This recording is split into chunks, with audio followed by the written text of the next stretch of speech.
Hello.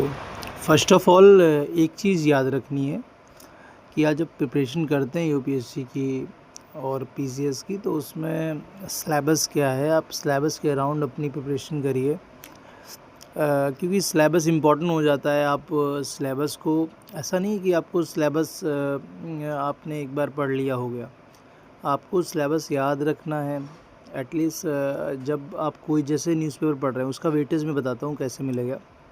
At least आप जब कोई न्यूज़पेपर पढ़ रहे हैं, तो आपको अगर सिलेबस याद है तो आपको पता है कि ये कौन से पेपर का है। जीएस 1 से पूछा गया है, जीएस 2 से है, जीएस 3 से है, जीएस 4 से है। मतलब एक तरीके से आप कोरिलेट कर पाएंगे चीज़ों को। तो सिलेबस लिखिए और लिखने के बाद में उसको एक तरीके से अपने स्मरण करिए, पूरा उसको याद रखिए और उसको कोरिलेट करिए। अब आपको स्टेज जो होता है यूपीएससी में, उसमें जो स्टेज होता है, प्रीलिम्स होता है, मेंस होता है और पर्सनालिटी टेस्ट होता है, जिसको इंटरव्यू बोलते हैं। ठीक है। आप प्रीलिम्स में आपका जो जनरल स्टडीज़ होते हैं, ठीक है, उसमें 100 क्वेश्चंस होते हैं और 200 मार्क्स होते हैं, 2 आवर्स में होते हैं। ठीक है। और उसमें सी सेट होता है, सी सेट क्वालिफाइंग होता है। ठीक है। और सी सेट के बाद में उसमें 80 क्वेश्चंस होते हैं और जीएस के 100 क्वेश्चंस होते हैं और 200 मार्क्स का सेम वही होता है, 200 मार्क्स का वो भी होता है। ठीक है। अब मेंस में क्या होता है, मेंस में ये होता है कि आपको उसके मेंस में आप जब प्रीलिम्स क्वालिफाई करते हैं तो उसके बाद में मेंस होता है। ठीक है। मेंस में क्वालिफाइंग पेपर होता है एक, जिसको हिंदी लैंग्वेज और इंग्लिश लैंग्वेज, ठीक है, वन पेपर होता है। फिर एशे आता है, वन पेपर होता है, 2 टॉपिक्स पे होता है, जिसके मार्क्स होते हैं टोटल 250 समथिंग। ठीक है। 250 का नंबर का ये होता है। फिर उसके बाद में जनरल स्टडीज़ का होते हैं 2 पेपर। पेपर 4 होते हैं टोटल। ठीक है।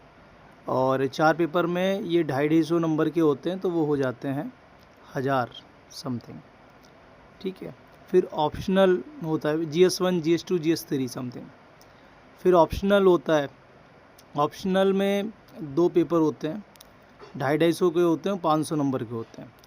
तो टोटल ये हुआ आपका 250 वो और 1000 ये, 500 ये, तो 1750 समथिंग हुआ। ठीक है। अब उसमें आप पीटी भी ऐड कर दीजिए, तो पीटी हुआ 275 का, तो 20-25 टोटल मार्क्स का पेपर हुआ कंडक्ट। तो ये तो आपको एक अंडरस्टैंडिंग होना चाहिए कि ये इतने नंबर का होता है, वो इतने नंबर का होता है। उसके बाद में आपको जो आपका मेंस का सिलेबस है, मेंस में आपको पता होना चाहिए कि उसमें जो जनरल स्टडीज़ के पेपर हैं, जीएस 1, जीएस 2, जीएस 3, जीएस 4, उसमें कौन सा सब्जेक्ट है, कौन से टॉपिक्स हैं और कौन सी चीज़ें उसके बारे में मुझे इंफॉर्मेशन कलेक्ट करनी है। वही जीएस आपको प्रीलिम्स में ही पूछा जाएगा। अब उस प्रीलिम्स में कौन कौन सब्जेक्ट के कौन कौन से टॉपिक हैं, उसके बारे में पढ़ना इम्पॉर्टेंट है और उसको पढ़ें। उसके बाद में मैं आपको नेक्स्ट वीडियो में बताऊंगा कि आप, और फिर उसके बाद में मैं आपको एक चीज़ और बता रहा हूँ कि आपको जो ऑप्शनल अपना सेलेक्ट करना है, ऑप्शनल को सेलेक्ट करने के लिए आपको थोड़ा चिंतन मनन करना पड़ेगा कि देखो, एक होता है कि आप ये जाइए कि फैक्चुअल डेटा क्या कहता है, फैक्ट क्या है, मतलब कौन से ऑप्शनल ने ज़्यादा नंबर गेन किए हैं और किस में कम पढ़ना पड़ता है, कौन ब्रॉड है।